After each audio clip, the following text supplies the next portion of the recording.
ഈ ആണുങ്ങൾക്ക് 30-ാം തീയതി ആകുമ്പോൾ മനസ്സ് തീയാണ്. എങ്ങനെ ശമ്പളം കൊടുക്കും? ബിസിനസ്സുകാരാണെങ്കിൽ എങ്ങനെ വാടക കൊടുക്കും? ഷോപ്പുകാരാണെങ്കിൽ എങ്ങനെ കാര്യങ്ങൾ ചെയ്യും? വീട്ടു ചെലവ്, നാട്ടു ചെലവ്, മക്കളെ ചെലവ്, ഇങ്ങനെ തീ കത്തിയിട്ടാണ് ആണുങ്ങളൊക്കെ ജീവിക്കുന്നത്.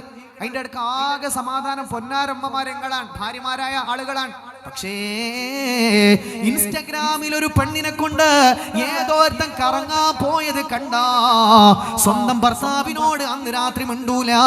ഭർത്താവിനോട് പറയുന്നത്, നിങ്ങളെ കൊണ്ട് എന്താ കിട്ടിയത്? നിങ്ങൾ എവിടെയാണ് എന്നെ കൂട്ടിപ്പോയത്? നിങ്ങളെ കൊണ്ട് എന്ത് ഉപയോഗമാ ഉണ്ടായത്? നന്ദികേട് പറഞ്ഞ ഉമ്മമാരെ അബദ്ധമാണ്, പാടുള്ളതല്ല. വളരെ കഷ്ടപ്പെട്ട് നിങ്ങൾക്ക് വേണ്ടി ജീവിക്കുന്ന കഠിനാധ്വാനികളായ ആണുങ്ങളെ അവർ സപ്പോർട്ട് ചെയ്യാം. അതാണ് ഖദീജ ബീവിനോട് നബി തങ്ങൾക്ക് പ്രേമമുണ്ടായത്, ഇഷ്ടമുണ്ടായത്, സ്നേഹമുണ്ടായത്. കല്യാണം കഴിഞ്ഞതിന് ശേഷമാണ് പ്രണയവും സ്നേഹവും ഉണ്ടാകേണ്ടത്. ഇന്ന് അങ്ങനെയാണോ? കല്യാണത്തിന് മുമ്പ് പലതും, അത് കഴിഞ്ഞാൽ പിന്നെ ബന്ധമില്ല, സ്നേഹമില്ല, പരിശുദ്ധിയില്ല, നന്മയില്ല, അങ്ങോട്ടും ഇങ്ങോട്ടും വിശ്വാസമില്ല. അങ്ങനെയല്ലയോ നമ്മുടെ ബന്ധങ്ങൾ പോകുന്നത്? പാടുള്ളതല്ല. എന്റെ പൊന്നുമ്മമാരെ, ഞാൻ അവസാനിപ്പിക്കുകയാണ്. വളരെ ഗൗരവത്തോടുകൂടി നിങ്ങൾ മനസ്സിലാക്കേണ്ട പോയിന്റാണ്. വളരെ വളരെ ഗൗരവത്തോടുകൂടി. ദീനാണ്, പരലോകമാണ്, ആഖിറമാണ് ഉദ്ദേശമെങ്കിൽ നിങ്ങളുടെ ഭർത്താവിന്റെ വിഷയം വളരെ ഗൗരവമാണ്. അദ്ദേഹത്തിന് സമാധാനവും സന്തോഷവും കൊടുക്കൽ ദീനിൽ വളരെ നിർബന്ധമായ വുജൂബായ സംഗതിയാണ്. അതല്ലാതെ കുറേ സ്വലാത്തിൽ ഇരുന്ന് മൂലക്കിരുന്നുകൊണ്ട് മാത്രം ആഖിറം രക്ഷപ്പെടുമെന്ന് ആരും കരുതണ്ട. നബി സല്ലല്ലാഹു അലൈഹി വസല്ലം തങ്ങൾ അത് ഡീപ്പായി വളരെ ഗൗരവത്തോടുകൂടി പഠിപ്പിച്ചതാണ്. ചരിത്രത്തിലുള്ള മഹതിമാരെ മുഴുവൻ അങ്ങനെയാണ്. നബി സല്ലല്ലാഹു അലൈഹി വസല്ലം തങ്ങളുടെ ഭാര്യമാർ അങ്ങനെയാണ്. ഭർത്താവിന്റെ ആ ഒരു പരിശുദ്ധമായ വഴിയിൽ ജീവിക്കുക എന്നതാണ് കർത്തവ്യം. അതാണ് ദീന് പറയുന്നത്. ലിബറലിസവും യുക്തിവാദവും ഫെമിനിസവും ഓപ്പോസിറ്റ് പറയും. ഓരൊറ്റ ഫെമിനിസ്റ്റ് ആക്ടിവിറ്റീസിനും അല്ലെങ്കിൽ അങ്ങനെ നടക്കുന്നവർക്കും ജീവിതത്തിൽ സമാധാനമില്ല. തോന്നിയ പോലെ അള്ളാഹുക്ക് വിരുദ്ധമായി നടക്കുന്ന ആണുങ്ങളൊക്കെ അവർ ലൈഫിൽ സമാധാനത്തിലാണെന്ന് കരുതണ്ട. അള്ളാഹുവിന്റെ ദീന് ഫോളോ ചെയ്ത് മുസ്ലിം ആണെങ്കിൽ നബി സല്ലല്ലാഹു അലൈഹി വസല്ലം തങ്ങൾ പറഞ്ഞത് ഫോളോ ചെയ്തോ, അതാണ് ജീവിതത്തിന് ഖൈർ. അതല്ലാതെ ഇന്നോ ഇന്നലെ കാണുന്ന ഇൻസ്റ്റഗ്രാമും യൂട്യൂബിലെയും കപ്പിൾസ് ലൈഫ് കണ്ട് അവരുടെ ലൈഫാണ് ഏറ്റവും മനോഹരം.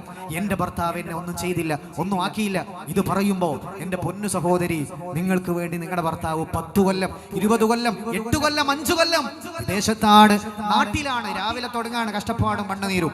ഇങ്ങനെ കൂടെ നിൽക്കുന്ന ഭർത്താവിനെ വേദനിപ്പിക്കുന്ന വാക്കുകൾ അത് ഒഴിവാക്കുക. അല്ലാഹു സുബ്ഹാനഹു വ തആല പറഞ്ഞ, പരിശുദ്ധ റസൂലുള്ളാഹി സ്വല്ലല്ലാഹു അലൈഹി വസല്ലം പറഞ്ഞ കാര്യമാണ് ഞാൻ പറഞ്ഞത്. അല്ലാഹു തൗഫീഖ് തരട്ടെ. നിങ്ങളുടെ ആണുങ്ങളൊക്കെ ഒരു വേദന ഒന്ന് ഒറ്റയ്ക്കിരുന്ന് ആലോചിച്ചാൽ മതി.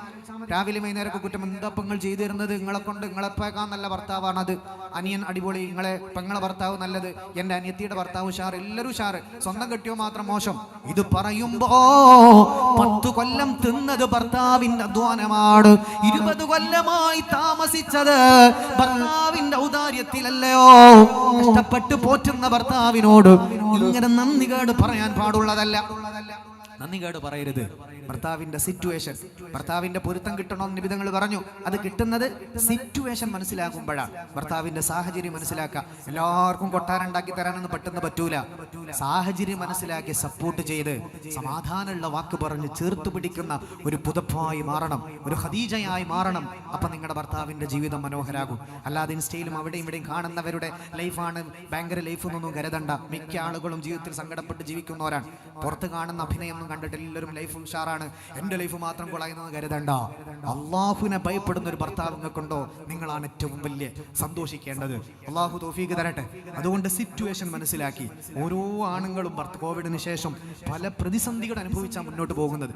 അവിടെയൊക്കെ നല്ല വാക്കുകൾ പറഞ്ഞ്, സാരലേക്കാൻ ഞാൻ കൂടെ ഉണ്ട്, നിങ്ങൾ ഓരോ കാര്യത്തിനും ഞാൻ കൂടെ ഉണ്ട്, അങ്ങനെ ആയിരിക്കണം. സ്വന്തം ഭർത്താവിന്റെ കുറ്റം മക്കളോട് പറയുന്നത്, മറ്റുള്ളവരോട് പറയുന്നത്, ഈ ശീലമൊക്കെ വലിയ ഹറാമാണ്, വലിയ പാപമാണ് ശറഇൽ. അതൊക്കെ അങ്ങോട്ടൊന്നും ചിന്തിക്കാതെ നിങ്ങൾ ആ സിറ്റുവേഷൻ മനസ്സിലാക്കി നിങ്ങളുടെ ഭർത്താവിന്റെ കൂടെ നിന്നാൽ ജീവിതം മനോഹരമാകും.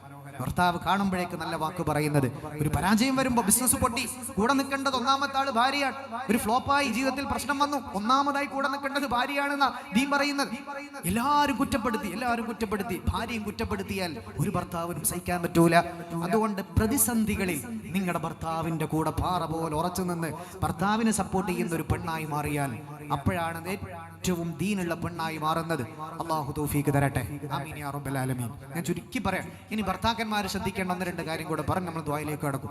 ഒരുപാട് പുരുഷന്മാരുണ്ട്, ഒരുപാട് പുരുഷന്മാർ, ഞാനടക്കം ഭർത്താക്കന്മാരാണ്. ഒരു മോളെ നമുക്ക് ഭാര്യയായി കിട്ടിയത്. പല ആളുകളുടെയും വിചാരം ഭാര്യ എന്ന് പറഞ്ഞാൽ വേലക്കാരിയാന്നാണ്. അങ്ങനല്ലേ? ദീനിൽ അങ്ങനല്ല.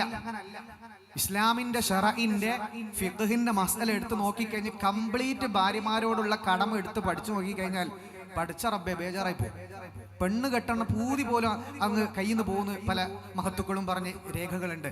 അവരോടുള്ള കടമ കൃത്യമായി മനസ്സിലാക്കി കഴിഞ്ഞാൽ സുബ്ഹാനല്ലാഹ് കംപ്ലീറ്റ് കടമയെ ഞാൻ അവിടെ പറയുന്നില്ല, സമയമില്ല. അത് മുഴുവൻ മനസ്സിലാക്കി കഴിഞ്ഞാൽ പെണ്ണിട്ടാണ് പൂതി പോലും പോകുന്നതാണ്. സുബ്ഹാനല്ലാഹ് അത്രയധികം കടപ്പാടുണ്ട്.